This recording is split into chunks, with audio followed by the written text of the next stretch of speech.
telling you, kids, don't come to Hollywood. I'm serious. I don't exist. So they're all characters that I played, including Jim Carrey, including Joel Barish, including... I'm here tonight to blow the lid off it, to be the whistleblower. I'm sick and tired of the secrets and the lies. It is the secret symbol of the Illuminati, and you're a part of it. And it is the all-mocking tongue. There was a time when Jim Carrey was the biggest star on the planet. Then something changed. He started talking about the Illuminati and Hollywood's darkest secrets. He made gestures and hand signals he claimed were symbols of the secret elite. Now, at first, people laughed. They thought it was a bit, just Jim being Jim. But then Jim Carrey made a rare appearance in Paris, and he looked like a completely different person. Some say he had had plastic surgery done, but others believe he got replaced. Now, another voice has stepped forward, one that even Hollywood can't touch. Keanu Reeves, a man known for his integrity, his quiet dignity, and his refusal to play Hollywood's games, is now speaking out. He's seen what happened to Carrey. He knows what the industry does to those who refuse to stay silent. This isn't just about Jim Carrey. It's about a system, a pattern of control and suppression that has operated in plain sight for decades. So today, we examine Jim Carrey's rise, his outspoken warnings, and the price he paid for telling the truth. We look at Keanu Reeves' unexpected support and what it reveals about Hollywood's hidden machinery. And we ask the question that no one in power wants answered. Who decides which stars shine and which ones get erased? I was really careful of not inviting the darkness into this. To your point, I guess I take those kinds of things seriously, and I didn't want to bring that, we're talking about heaven and hell and being damned, but I didn't want to, I didn't want to say the name or invoke anything out there. Now, in order to understand what really happened to Jim Carrey, why he started talking, why the industry turned on him, and why Keanu Reeves is now speaking up, you have to go back to the beginning, long before the fame. At 16 years old, Jim Carrey dropped out of high school. Not because he wanted to, but because his family had nothing. They were living in a Volkswagen van, moving from place to place, surviving on whatever they could find. He even worked as a security guard and a janitor at 16, just so he could keep food on the table. And we actually had a lot of fun. We had more fun there than we did when we were doing this job that we didn't like. The janitor job. Yeah, the janitor job. So your dad was the janitor, your mom was the janitor, We were and you were the janitors janitor. and security guards / security guards. And every day, The whole family. my father would come to relieve me from my 8-hour shift, and there would be a new hole in the wall in the office.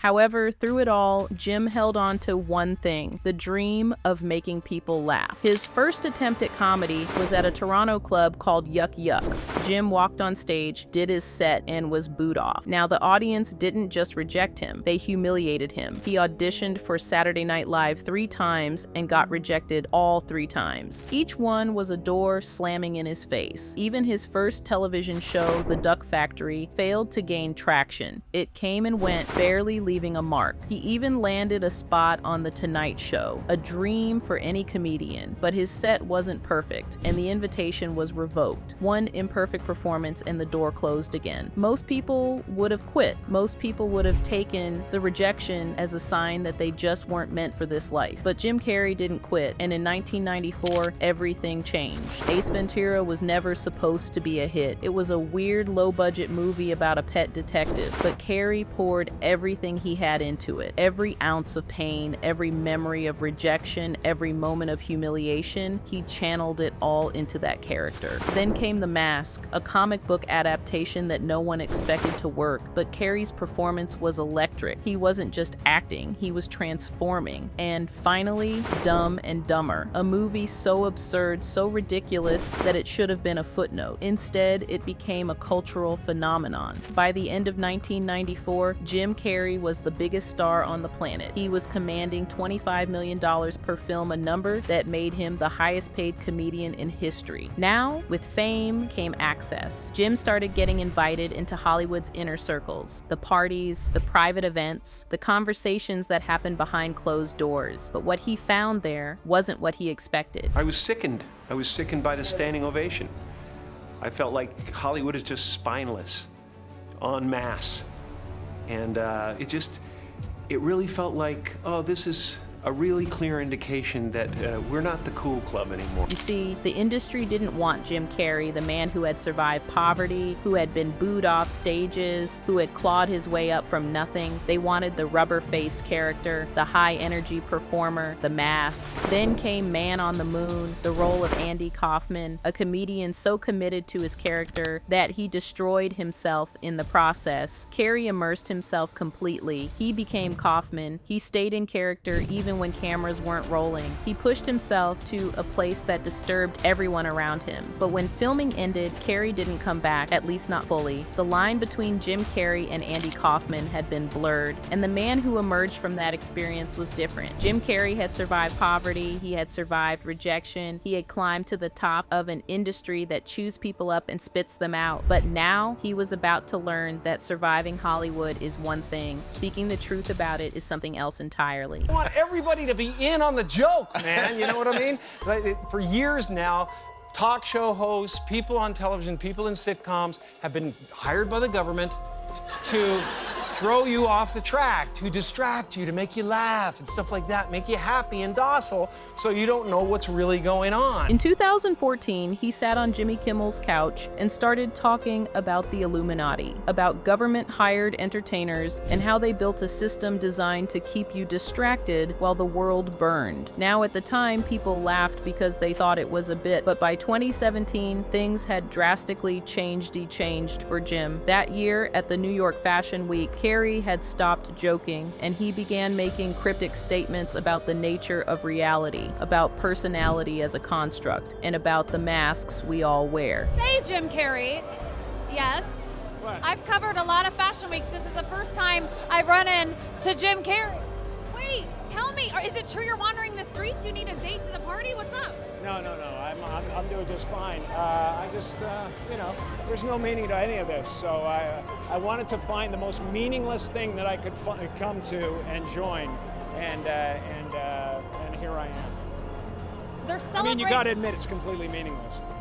Well, they say they're celebrating icons inside. Celebrating Do you believe icons, in boy, icons? that is just the absolute lowest aiming, possibility. And then in 2022, Jim announced he was taking a break from acting. He said he'd had enough and that he wanted to step back and but Hollywood wasn't done with him. Jim got hit by a wrongful unaliving lawsuit which was filed against Jim related to his ex-girlfriend's unaliving. Jim Carrey is being sued by his girlfriend's mother for allegedly giving his ex illegal drugs that ultimately led to her tragic death and 3 related diseases.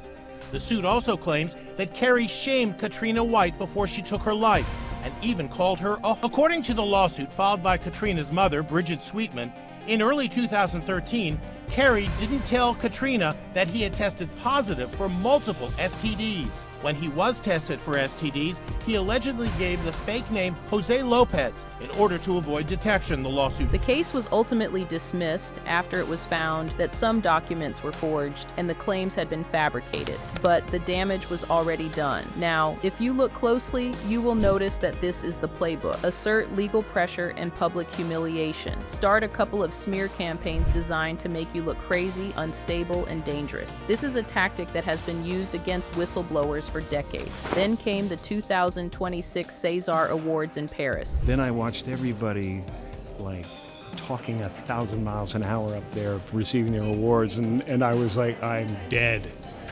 Carrey appeared on stage, and something was different. His face, his mannerisms, the way he moved and spoke. The internet erupted. Clone theories, body doubles, replacement. Had he finally been replaced? Not by another actor, but by something else? A controlled version of himself. A compliant avatar. Someone who would smile and nod and never speak out again. Now here is where Keanu Reeves fits into all of this. During the filming of Sonic the Hedgehog 3, Carrey and Reeves spent hours together, off camera, talking. Carrey confided in him and told him what he'd seen and learned about who was really pulling the strings in Hollywood. You see, Reeves has always been a private man. He doesn't do interviews about other people's lives, but when it comes to Carrey, he's made an exception. He's called Carrey a creative genius, a true original, and behind closed doors, he's reportedly warned the industry to leave him alone. Reeves is one of the few people in Hollywood with an untarnished reputation. Everyone loves him. Everyone trusts him, and that makes him dangerous to the system. If the industry tries to silence Carrey now, they have to go through Keanu Reeves, and Keanu Reeves doesn't play their games. The question is, will it be enough, or is Jim Carrey already gone? Jim Carrey's warnings were never just about himself. He wasn't just protecting his own career, he was pointing at something bigger. He called out Hollywood for its spinelessness, for protecting predators like Roman Polanski, for enabling monsters like Harvey Weinstein, for looking the other way while the powerful did whatever they wanted. He highlighted the protected status of influential figures like Oprah Winfrey, whose philanthropic ventures have been marred by allegations and quiet settlements. Questions that were asked, then buried. Concerns that were raised, then ignored. This is the pattern. Protect the powerful, silence the dissenters, control the narrative. Hollywood has perfected it over decades. Carrey saw it, he named it, and he paid the price. Whether the man who appeared in Paris was the real Jim Carrey or something else entirely, one thing is certain. The Jim Carrey who once warned us about Hollywood's secrets is no longer speaking, but Keanu Reeves is, quietly, steadily, in his own way. He stood by Carrey when the industry turned on him. He used his untouchable reputation as a shield. He made it clear, if you come for Jim, you come through me. Reeves has always been different. He's survived tragedy, loss, and the worst the industry can throw at anyone. And he's emerged with his integrity intact. In a town built on illusion, he's the real thing. Jim Carrey once said, "Don't come to Hollywood," and he wasn't joking, he was warning. His journey from struggling comedian to global superstar to vocal critic to whatever he is now, it's a cautionary tale, a glimpse behind the curtain. Hollywood is a complex machine. It rewards conformity. It punishes dissent. It builds false realities and controls narratives to protect its image and its profits. Now, many believe that Jim Carrey refused to conform, and the machine tried to erase him, but Keanu Reeves remains a beacon of hope, a reminder that not everyone in that town has sold their soul. But one man cannot change a system alone. The warning is clear. The pattern is undeniable. And the question lingers. How many others have been silenced, and how many more will speak before it's too late? Jim Carrey tried to blow the lid off. Whether he succeeded or whether the lid closed back on him is still being written. What do you think? Was Jim Carrey warning us about something real, or was it all just performance? And if it was real, who's next? Let me know your opinions in the comments. Till next time, bye.